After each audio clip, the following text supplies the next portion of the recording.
میں مدینہ لے گیا تھا، میں نے کہا تھا کہ رضی اللہ تعالیٰ عنہ میں مانتا ہوں سارے صحابہ کو، جلیل القدر ہیں، ہم ان کی جوتی کی خاک بھی نہیں ہیں، لیکن فرق تو ہے نا کہ زین العابدین کا مکان دیکھیں تو 5 مرلے کا ہے اور باقیوں کے قلعے دیکھیں تو 40 ایکڑ کے ہیں۔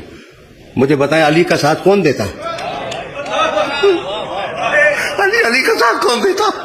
مجھے قسم اللہ کی آج بھی اگر کوئی فقیری ہے نا تو وہ علی کے دامن میں۔ مجدد صاحب نے فرمایا کہ جو علی اور 12 اماموں کا قائل نہیں اس کو ولایت مل۔ ایک اور مگر مچھ ہے، لال بیگ ہے، وہ ہر دن ایک نیا فتنہ کھڑا کرتے ہیں اور پھر کہتے ہیں صحابہ کے پاس تو جناب 40 ایکڑ قلعے تھے۔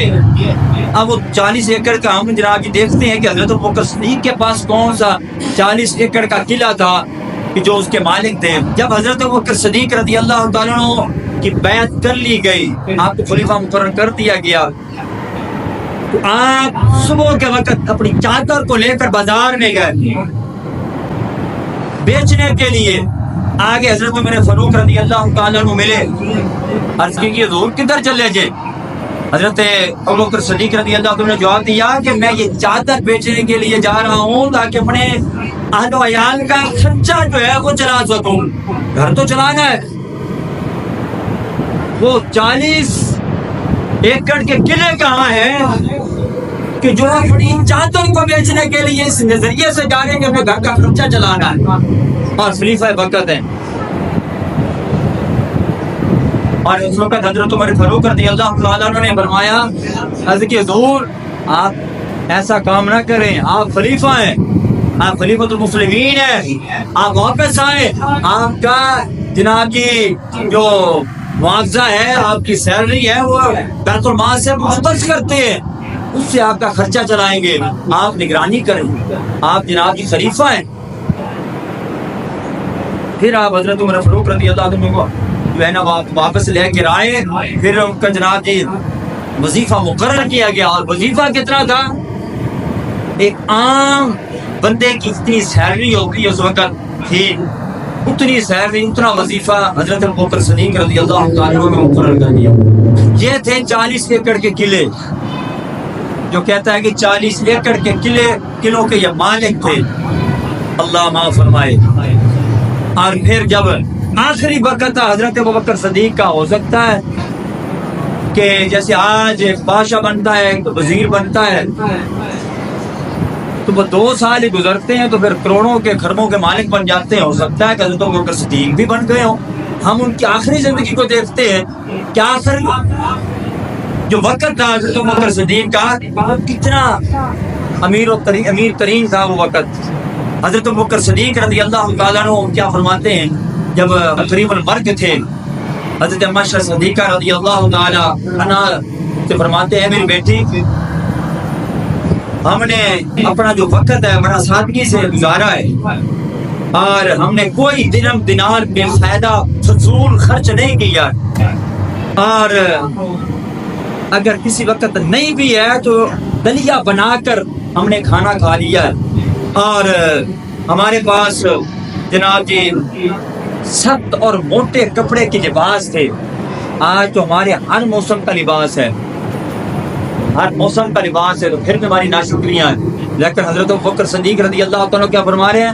اے عائشہ رضی اللہ تعالیٰ عنہ، اے میری بیٹی، ہم موٹے اور سخت لباس پہن کر بھی ہم نے گزارا کیا ہے، اور ہمارے پاس مسلمانوں کے مال میں سے سوائے ایک حبشی غلام کے اور ایک اونٹ کے اور ایک چادر کے کچھ بھی نہیں ہے۔ جب میں دنیا سے چلا جاؤں یہ مال میرے فاروق رضی اللہ عنہ کا حوالے کر دیں گا۔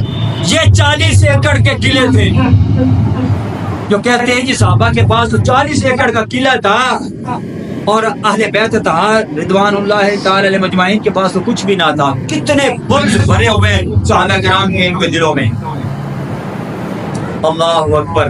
اب یہ فرمان خود حضرت ابوبکر صدیق خود وصیت فرما کر گئے کہ یہ صرف حبشی غلام ہے، اونٹ ہے، ایک چادر ہے، اس کے علاوہ کیا ہے ہمارے گھر میں؟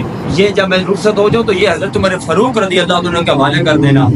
اور جب حوالے کیا نا تو حضرت عمر فاروق رضی اللہ عنہ بول اٹھے دیکھ کر کہنے لگے اللہ تبارک و تعالیٰ تم پر رحم فرمائے، آپ نے ہمیں مشکل میں ڈال دیا، اتنے مشکل وقت گزارے اور آج اپنے آپ کو مسلمان کہلانے والے ایسے جلیل و قدر صحابہ کرام رضوان و تشریف کرتے ہوئے ان کی زبان نہیں جلتی، ان کے دل نہیں جلتے۔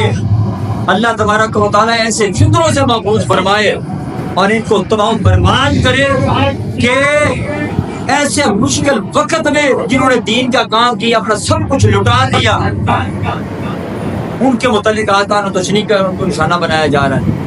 آگے حضرت عمر فاروق رضی اللہ تعالیٰ عنہ کی بارگاہ میں جاتے ہیں کہ وہ کتنے 40 ایکڑ کے ان کے پاس قلعے تھے کہ حضرت عمر فاروق رضی اللہ تعالیٰ عنہ کے تہ بند میں چمڑے کے پیبند لگے ہوئے تھے۔ یہ 40 ایکڑ کے ممالک تھے قلعوں کے کہ جو اپنے تہ بند میں ان کے چمڑے کے پیبند لگے ہوئے تھے۔ حضرت عمر فاروق رضی اللہ تعالیٰ کی بات ہو رہی ہے۔ اور جب آپ ایک مرتبہ حج پر جب تشریف لے گئے نا تو وہاں پر وہ خیمہ نہیں ہے بلکہ اپنی چادر مبارک کو ایک درخت کے اوپر جو ہے نا اس کو لٹکا دی اور اس کے سائے کے نیچے آپ بیٹھے۔ یہ 40 ایکڑ کے قلعے تھے جی صحابہ کرام کے۔